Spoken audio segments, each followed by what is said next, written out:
رسول پاک صلی اللہ علیہ وسلم کو خدا مانتے ہیں. اس پہ میں زیادہ آپ کو دلیلیں نہیں دیتا، چند ایک دلیلیں عرض کرتا ہوں. کتاب کا نام ہے دیوان محمدی، لکھنے والا ہے محمد یار فریدی، صفحہ 149. اس کی بات سنیں آپ. کہتا ہے مزمل بن کے آئے تھے، ہاں لباس آدمی پہنا جہان آدمی سمجھا، مزمل بن کے آئے تھے تجلا بن کے نکلیں گے. پھر آگے کہتا ہے بجاتے تھے جو انی عبدہو کی بانسری ہر دم، خدا کے عرش پر انی ان اللہ بن کے نکلیں گے. جسے کہتے ہیں ہاں حقیقت جن کی مشکل تھی تماشا بن کے نکلیں گے، جسے کہتے ہیں بندہ قل ہو اللہ بن کے نکلیں گے. یہ حضور کی تعریف کر رہا ہے کہ ساری زندگی آدمی رہے، آدمیوں کا لباس پہنا، لیکن مزمل بن کے تشریف لائے تھے اور قیامت کے دن خدا بن کے ظاہر ہوں گے. پھر کہتا ہے کہ بجاتے تھے انی عبدہو کی بانسری ہر دم. ہر وقت آپ نے یہی بات ارشاد فرمائی کہ انی عبد اللہ، اللہ کا بندہ، عبدہو و رسولو، اللہ کے بندے اور رسول ہیں. لیکن خدا کے عرش پر انی ان اللہ بن کے نکلیں گے. قیامت تو ہونے دو، حضور یہی خدائی روپ میں ظاہر ہوں گے اور خدا ہوں گے. پھر کہتا ہے کہ حقیقت جن کی مشکل تھی تماشا بن کے نکلیں گے. حضور پاک صلی اللہ علیہ وسلم کو الیاذ باللہ تماشا کہا. پھر کہا وہ جسے کہتے ہیں بندہ، جسے ہم بندہ کہتے ہیں، قل ہو اللہ بن کے نکلیں گے. قیامت کے دن یہی اللہ ہوں گے. اب آپ ایمان سے بتاؤ، جو حضور کو خدا مانے وہ علم ذاتی مانے گا یا عطائی مانے گا؟ ذاتی مانے گا. ایک بات. دوسری کتاب کا نام ہے شہد سے میٹھا نام محمد صلی اللہ علیہ وسلم، لکھنے والا بہاول پور کا بہت بڑا عالم ان کا گزرا ہے. اس کا نام ہے فیض احمد اویسی. اس نے میری تحقیق کے مطابق اگر بریلویوں میں کسی نے سب سے زیادہ تحریر لکھی ہے تو اس کا نام فیض احمد اویسی ہے. مولوی احمد رضا خان سے بھی یہ جیت گیا ہے اور اس کو بھی مات دے گیا کہ اس نے کتابیں اس سے بھی زیادہ لکھی ہیں.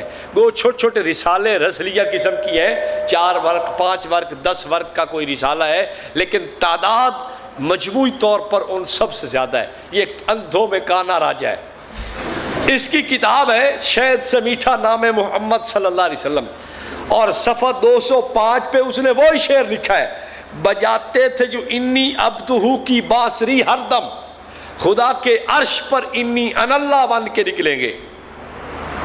بات سمجھ آ گئی؟ ایک تیسرا اٹھا جس کو حکیم الامت کہتے ہیں. میں نے کہا حکیم تو نہیں ہے، بہرحال بیمار الامت تو ہو سکتا ہے، مریض الامت تو کہہ سکتے ہیں. اس مریض الامت نے کتاب لکھی جال حق. حضرت مولانا اشرف علی تھانوی نور اللہ مرقدہ کو ہم بھی حکیم الامت کہتے ہیں، اور یہ حکیم الامت کہتے ہیں اپنے مفتی احمد یار نعیمی گجراتی کو. اگر علم میں ناپا جائے تو میرا خیال ہے کہ اس آدمی کو حضرت تھانوی کی گرد بھی محسوس نہ ہو، معلوم نہ ہو. حضرت تھانوی کی بلندی کو یہ کیا سمجھ سکتا ہے؟ ان کی حکمت، سمجھ، سوچ، تدبر، ان کی فہم کو یہ کہاں پہنچ سکتا ہے؟ اب اس بیمار نے ایک کتاب لکھی مواعظ نعیمیہ، جلد 1 صفحہ 119. کہتا ہے لباس آدمی پہنا جہان آدمی سمجھا، مزمل بن کے آئے تھے تجلا بن کے نکلیں گے. خدا کا نور جلوے میں ہوگا. تو کہتا ہے کہ مزمل کا اعلان تھا، لیکن وہاں کیا ہوگا وہ سب کو پتہ ہے. اب آپ مجھے بتائیں، یہ ان کے 3 مولوی میں نے پیش کر دیے ہیں، اور یہ بہت بڑے اپنے وقت کے علماء ہیں. محمد یار فریدی وہ آدمی ہے جو ہندوستان مولوی احمد رضا خان سے ملنے گیا تھا. مولوی احمد رضا نے اس کو ممبر پہ بٹھا کے کہا واہ بھائی واہ، پنجاب کے شعراء آئے ہیں، مرحبا مرحبا، اور تعریف کر کے اس کو ممبر پہ بیٹھ کے خود نیچے بیٹھ کے اس کے کلام سننے کی فرمائش کی. لیکن خدا کی قدرت کہ جو ہی اوپر بیٹھا اس کی بولتی بند ہو گئی. اس نے بند خود کر دی یا احمد رضا نے کر دی یا کیا ہوا؟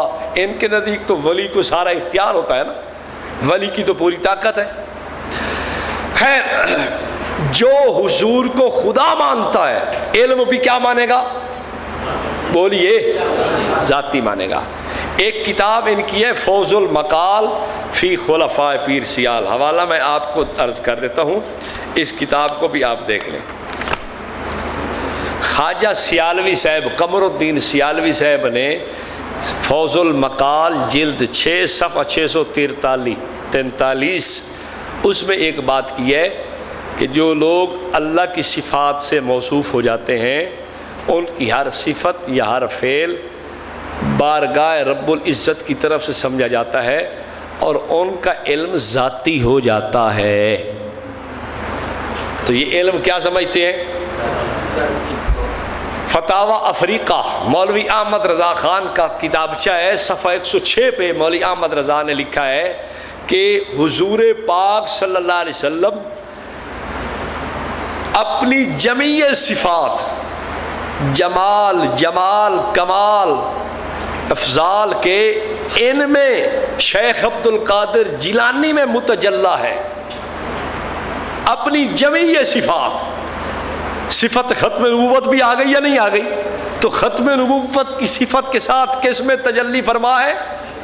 شیخ عبد القادر جیلانی میں۔ جیسے خدا تعالی